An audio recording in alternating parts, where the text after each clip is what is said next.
दोस्तों, क्या आप जानते हैं कि भारत अब दुनिया की चौथी सबसे बड़ी अर्थव्यवस्था बन चुका है और 2030 तक यह तीसरे नंबर की पर पहुंचने की पूरी संभावना रखता है।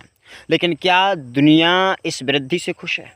आइए जानते हैं कि क्यों भारत की बढ़ती आर्थिक ताकत कुछ देशों को असहज कर रही है। तो भारत की आर्थिक ताकत, आर्थिक विशेषज्ञ संजीव सान्याल का कहना है कि भारत का यह विकास स्वाभाविक है।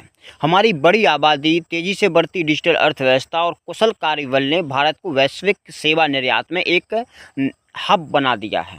पिछले 3 दशकों में हमारी अर्थव्यवस्था ने 14.8% की सालाना औसत वृद्धि दर्ज की है।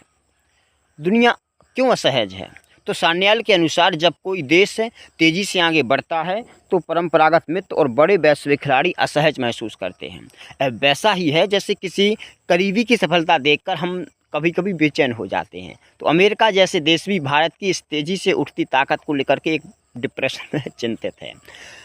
चुनौतियां और अवसर, क्या क्या चुनौतियां हैं? तो हालांकि भारत तेज़ी से बढ़ रहा है, चुनौतियां भी कम नहीं हैं। उदाहरण के लिए अमेरिका की H-1B वीज़ा फीस में बढ़ोतरी हमारी IT इंडस्ट्री को प्रभावित कर सकती है। लेकिन इस बढ़ती वैश्विक पहचान का मतलब है कि हमें अपनी प्रगति के लिए माफ़ी मांगने की ज़रूरत नहीं है। तो दोस्तों, भारत की अर्थव्यवस्था केवल बड़ी नहीं बल्कि ताकतवर बन रही है। इसे स्वीकार करें, समझें और गर्व महसूस करें। भारत अब दुनिया की सबसे बड़ी आर्थिक ताकतों में अपना मुकाम बना रहा है। अगर आप चैनल पर नए हैं तो तर्क भारत को सब्सक्राइब कीजिए। मैं रूप सिंह परिहार, जय हिंद।